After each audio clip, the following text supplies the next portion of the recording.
Alright, hello everybody. What we're doing here is a video replay commentary. I'm going to talk about the decisions I made and why I'm making them. So, I'm playing Undying, and as you can see, I started with 2 gauntlets of strength because I'm going to go ahead and rush and earn pretty early. As far as the starting skill, if you're coordinated with your team and you're going for a first blood at the rune, I would say take Tombstone first, but I am not doing that, however, because our team was pretty spread out. I went ahead and took Decay first, because Decay really sets you up for a good early game if you can get a point into it quick and just start spamming it on them. As it says, it takes away 4 strength, which, as you can see here, is a decent amount of health. And we're going to get first blood just because of the decay. I don't remember if we get the tree in here. It's been maybe a week or 2 since I played this game. Things are looking promising,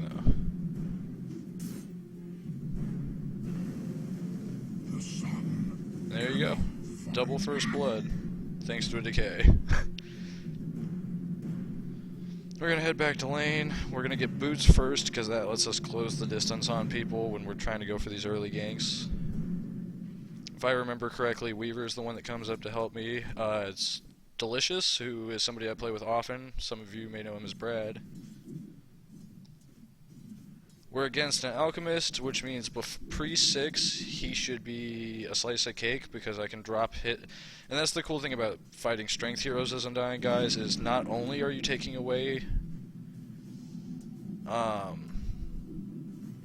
like 19 points of health, 19 points of health for each of those 4 points of strength, and on top of that you're taking away 4 damage as well because that's his primary stat.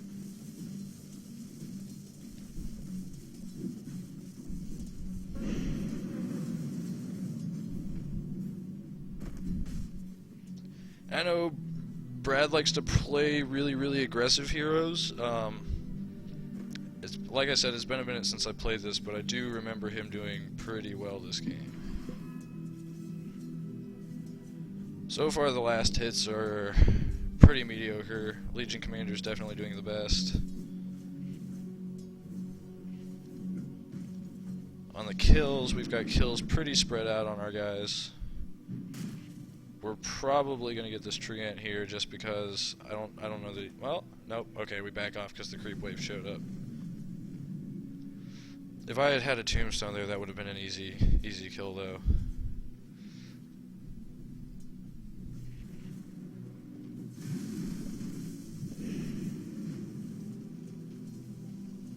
Get more spam. Alright, so pretty much to cover... Let's talk about the team comp real quick. Dazzle's an amazing support. We've got heal and a way to keep people alive, at least for an extra few seconds to do damage, which is particularly great with Gyrocopter being able to flat cannon. Or for a Legion Commander duel, for that matter. Our carry potential is really strong. We've got Weaver for the really early game, being able to do Sakuchi over and over again and throw out the Geminate attacks. We've got me, who is a really good early game snowballer that can tank really good later if I get the right items. Legion Commander's kind of our mid game because he can duel and get a bunch of extra damage, which will obviously, if he snowballs, he's going to be damn near unstoppable. And then we've got the Gyrocopter for late game, who can usually, if he gets the right items, kill their whole team in a good flat cannon plus his ulti. Denied. As you can see, I'm about to get my boots. As soon as I get boots, this will become a lot easier, because then nobody will be able to outrun me. One cool thing about Undying is once you get a stout shield, you can usually dive under a tower for a couple of attacks. As you can see, we got enough for boots now. We're going to go pick those up as soon as possible. We saw the tree over here, so we know he's hanging out. Doesn't stop us from stealing strength, though. And now we're going to go for a kill on the Alchemist and hope that the tree comes to back him up. Attacking the tombstone was good, but the tree wasn't there quick enough to help him. And now we're going to actually get both of them because of it. As you can see, Weaver now has a second kill. I have a kill that gave me a stout shield, and that should damn near finish my urn as well. Let's see what items he's going for. Nice. Straight up power treads. This will do nicely. I've got enough for the urn. Probably go for Vanguard. Oh, no. Arcane Boots is super important on Undying because early game he has a lot of mana problems. And the Arcane Boots can mean the difference between a Tombstone and not having a Tombstone for a team fight. Obviously, the Urn of Shadows helps buffer that a little bit by giving you some mana regeneration, but really the Urn of Shadows is more giving, or at least as far as my playstyle is concerned, the Urn of Shadows more fuels my decay, and then the Arcane Boots is a guarantee that I have enough for Tombstone when I need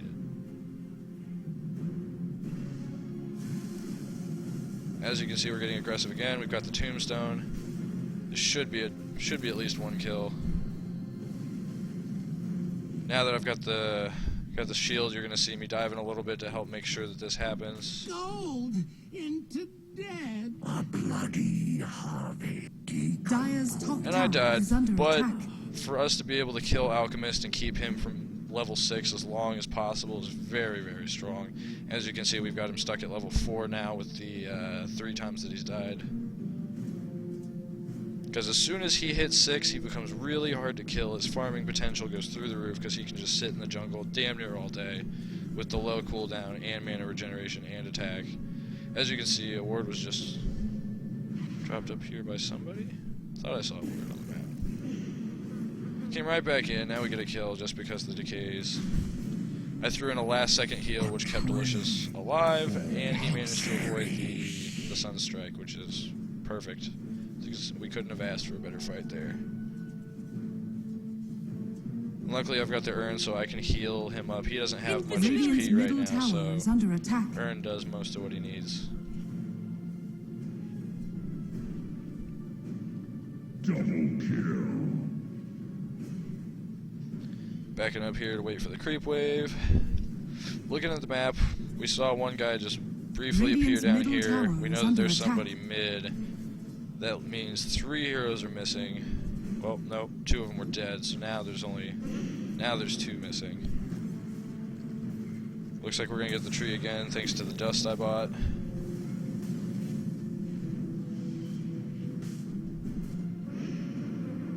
Oh, nope, he re-stealthed at the last second, which was enough to save him.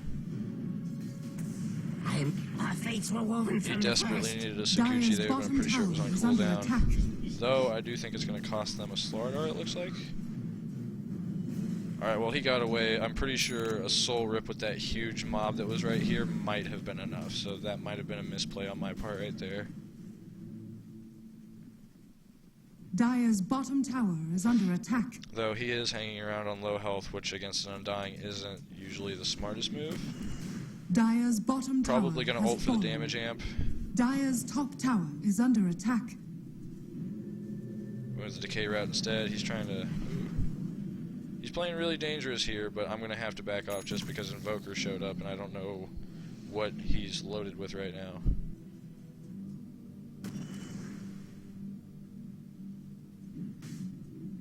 As you can see, we now have 3 people that we can see on the map over here. We know that they're here. Double kill. But Weaver, being the amazing hit and run hero that he is, was able to get a pick off.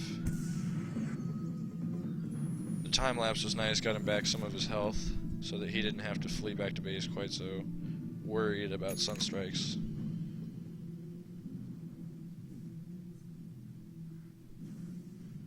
With the Arcane Boots completed, I can now feel a lot more comfortable to spam out decays without worry of not having what I need. As you can see, 135 mana restore. I need 150 for a max level Tombstone, so as long as I don't dip below 15, I'm good to go.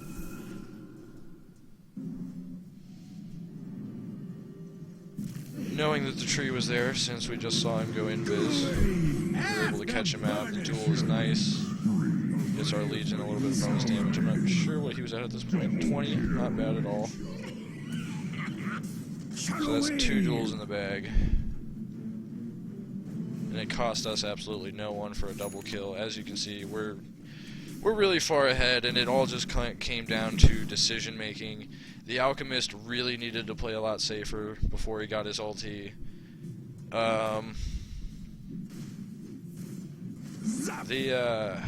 The Shadow Fiend's actually not doing too Dire's top tower is under he's attack. not doing too terrible. Dire's He's been top playing tower safe, which has is fallen. really what you need to do if you're falling behind like this. Treant has just been assuming that his invisibility is going to save him every time, and has been there's a wasted tombstone. I dropped that way too quickly, and they were all able to get out of range. I might be able to get a creep wave with it, which will help us keep the lane pushed, but we're not gaining much out of it.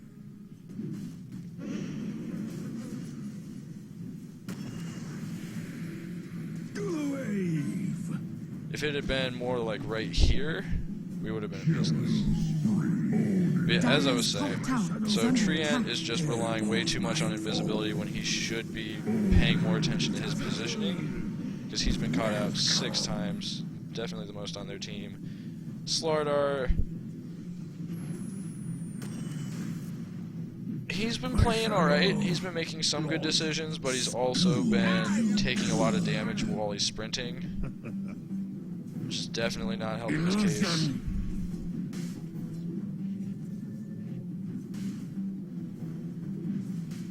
Invoker's going for a quick Ags, it looks like. Bottle into Ags Rush. I don't think that that's the way to go. If I was him, I probably would have grabbed Phase Boots and some more mana regen, maybe a Yule Scepter or something. Something that gives you a little utility and some mana, but he's playing defensively, which is working out somewhat in his favor. Legion Commander comes in to save the day, along with the Weaver. Beautiful, beautiful Shadow Grave by Dazzle. If it wasn't for that, I would have definitely died there. Dire's top tower is under attack. Dazzle has another Arcane Boots, which is keeping our team pretty effective out in the field, as long as we don't get too damaged, I should say. But then again, we do have the Shadow Wave kind of helping buffer that too. Sage's Mask, she could be building into a couple of things. Probably a Yule Staff. That's what I would probably make. As you can see, we got a good team fight going on down here. Delicious is playing a little risky, but he does know he has the Dazzle here on backup when he needs it. He was able to do a fair amount of damage. Dire's middle tower is under attack. Seeing the fight top, I teleport mid. I'm going to head up and try to help. Dire's middle tower has fallen. I will give Slardar credit. He is casting the amp damage on pretty much everyone every time he shows up, that's his job. Kind of like Bounty Hunter's job is to track every fight. Slardar's the same way. Get up as much amp damage as you can, and then just run around hoping for bashes and using your stun whenever you can get as many people as possible out of it. As you can see, I popped the ulti there. What's really cool about Undying's ulti that I think a lot of people often forget is that it has damage amp. And as you can see, once you get up to max level, that's 30% extra damage as long as they're standing close to you, which is pretty significant, especially when you've got a nuke heavy team like this. We've got Sakuchi with the Geminate. We've got Duel coming down, possibly overwhelming odds depending on the situation. Gyro's got a bunch of nuking potential. Dazzle's got a heal that is going to heal us and do damage to them while it's on damage amp, which is beautiful. We're trying to push high ground here. We've been doing really well the whole game. Legion and Gyro being here would definitely be a huge help, but I do believe that we end up taking this. As you can see, the Tombstone's putting in a ton of work here. The Shallow Grave, yet again, coming in at the perfect time. I backed up just long enough for her to get a Shadow Wave on me and then went back in to help get the kill. We did lose Weaver, which was unfortunate, but we managed to get a double kill and do... Well, I mean, we didn't do too much work on the tower, But we Radiant's did bottom tower make is under space for attack. two of our guys to continue Dire's farming. middle tower We're is split under pushing attack. all of the lanes at this point, which we can feel comfortable doing. Because Legion, as you can see, can solo him. Middle tower's going good. Everybody else had to come top just to prevent us from taking racks. And that's the nice thing. So really, guys, one thing to remember, when you do get an advantage, you have to Dire's press middle that tower advantage is under attack. as much as humanly possible. Because that's one thing I notice a lot of people will do, is that they'll just get so obsessed with ganking heroes, and they will gank for 40 minutes without taking a tower, and then the other team manages to get farmed, and their hard carries come back in and turn it around. I've seen games come back from a Dire's double bottom raxing. tower I've is seen under one attack. game come back from As mega frag creeps. +3. It's never over. And as soon as you start acting like it's over, winning or not, you can easily throw the game. I was way too risky staying up here this long by myself, and as you can see, it's costing me right here. Though I Dire's did bottom create tower space is for under everybody attack. else. Weaver's doing a good job pushing a tower. Gyro and Dazzle, I feel, should be pushing a little bit harder, Dire's especially with this bottom Legion tower here. is under attack.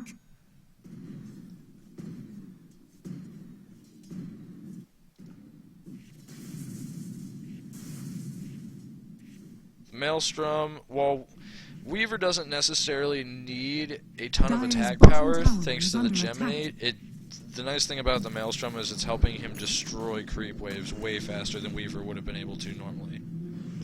And he doesn't have to waste all his Sakuchis, so he has a way to escape when Slardar starts diving on him like this. Prize is this? Dire's middle tower is under attack. As you can see, while that's happening, we are taking Dire's mid. middle I'm tower moving has up to fallen. mid. Seeing that Slardar is busy bottom and that one of the Invoker, really Invoker's the one that I was worried about this game. Alchemist was playing way too recklessly in the early game. He doesn't have much farm. He hasn't, well, I mean, Dire's the bottom Hand of tower Midas is under good for attack. helping him make a comeback, Dire's but bottom realistically, tower has he fallen. should have more than this. Because imagine, he died 3 times, lost gold, or, well, more than that now, 5 times, lost gold on every single one of those, had to resort to a Midas. Because honestly, when I play Alchemist, I don't even go for a Midas, I just go for as aggressive as quickly as I can. As you can see, I'm running around here trying to keep them as busy as humanly possible. Dazzle and somebody else just showed up, I didn't see who that was. Legion showed up in Dire's the duel. bottom tower is under attack. The Shadow Weave is working beautifully to counteract the amp damage. Amp damage did have me at -10. Now I went up to -6 by the end of that. And then I get Radiant's top tower nice and is under close. We're gonna attack. heal up with the urn. Dire's bottom tower As you is can under see, attack. I've got a blade mail now. Being that I'm getting focused and that I have such a beautiful... And another cool thing about Flesh Golem, guys, anytime a unit dies close to you while they are affected by the plague, you get health back. So just by... I get a ton of utility just by dropping a tombstone, my ult, and staying alive. Now, obviously, decays on top of that are beautiful. Soul rips can be clutch heals, especially combined with Dazzle here in the Shallow Grave. He's farming, which is good. As you can see, he's building a PKB, which is beautiful, given we've got 1 stun. We've got a ton of spells here that can harass him. I don't remember if his ult gives pierce spell immunity. It does, so it's not going Dire's to protect him middle against the tower is under tree. attack. It's also not going to protect him against the amp damage, but it is still going to help against enough things that it becomes worth it. Dire's middle Me and the tower Dazzle is died. under We attack. stayed way longer than we should have. A golden thread. Legion Commander is fighting somebody up here that just went invisible, it looks like.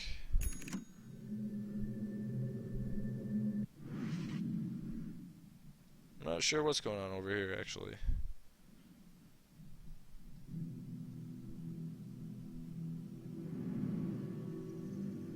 He thought somebody was still there, and they were clearly not. Alright. Probably the Shadow Fiend, I would guess.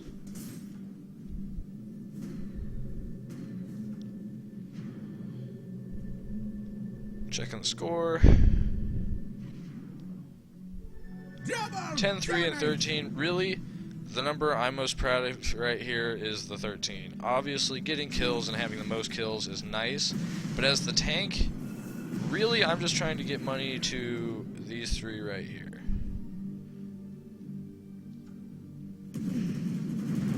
As far as I'm concerned, at 20 minutes, Radiant's bottom this is tower everything under that I attack. need to keep us going for a while. Monster kill. Obviously, you're not trying to Radiant feed or anything, structures are but fortified. we are doing a beautiful Radiant's job here bottom of keeping tower everything is under pushed up. attack. As you can see, Shadow Fiend managed to get the bottom lane pushed all the way out, but it's about to cost them mid, it looks like. I know trees hanging around. The tombstone Radiant's was bottom definitely a tower waste. is under attack. But the tree man, making a huge mistake, came out of Invis to try to attack it, and it's going to cost him. And now, yet again, he's stuck here in these trees, because if he moves, he's going to lose his Invis. Anybody that doesn't know how the tree invisibility works, you have to stay within 375 movement of a tree, which isn't very far, I gotta say. It's a beautiful ability, but especially, I mean, I don't have any detection right now, but we have been buying detection. Dazzle might. Nope, Dazzle currently is not. We've got 1 sentry ward on Weaver. We've got a dust on Legion. I think I remember buying some more before the end of this.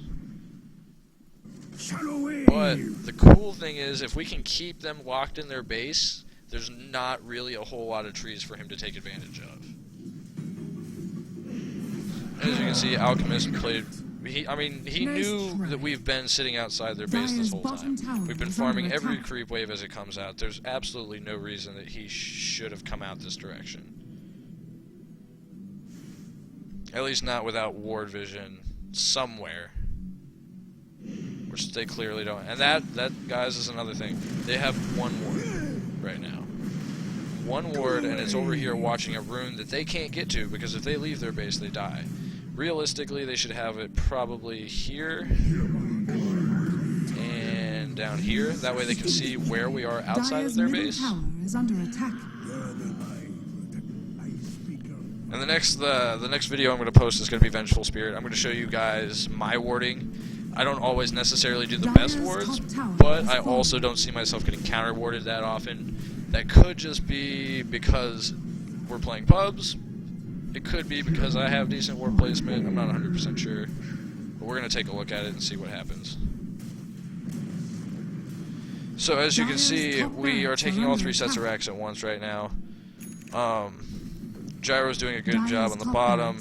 Legion's tearing apart the top towers with his 110 dual damage. And I am slowly chipping away at the middle, but I'm also keeping the creep wave up here at the barracks.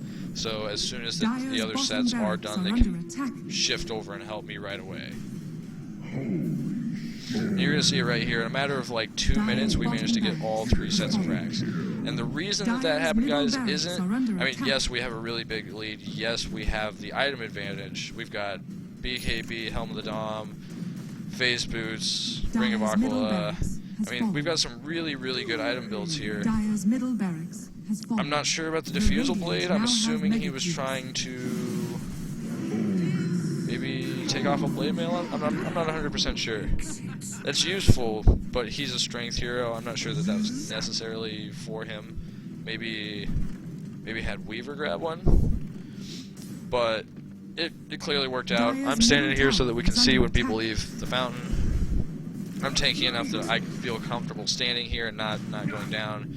As you can see, we've just got the weave and the fucking blade. The weave and the blade mail came in, costing them a treat. But yeah, like I was saying, guys, what really cost them here? Yeah, we've got the item advantage. Yeah, we have a good team comp that's been working together. But what really screwed them here at the end, as far as defending high ground, was that they came in 1 at a time. What they should have done is maybe fed us 1 set of racks so that everybody had time to respawn and then come in as 5. Instead, they came in 1 after another and gave us time to slowly kill each of them off. See, look right here. As soon as they actually had all 5 of them together and jumping, like making the initial assault, they did really well. They managed to take out 3 people. 2 of us had to buy back. Dire's ancient And that's the end. radiant victory. So, pretty decent scores. Our team had a bunch of people that did really well. Everyone was positive, which is exactly what you're looking for. As you can see, the Treant never really learned the lesson about the invis. We had detection all game spread out across multiple people, and he just never seemed to figure it out. So really, guys, that's one thing to think of. If you notice yourself dying over and over again, take a second to figure out why it is that you're dying. What is it that you're doing that's causing it? It could be positioning, it could be that you are not farmed enough, whatever it is, take a second to figure that out instead of continuing the process and the pattern that's going to lead to you losing the game. Alright, thanks for watching, everybody. Have a good one, and good night.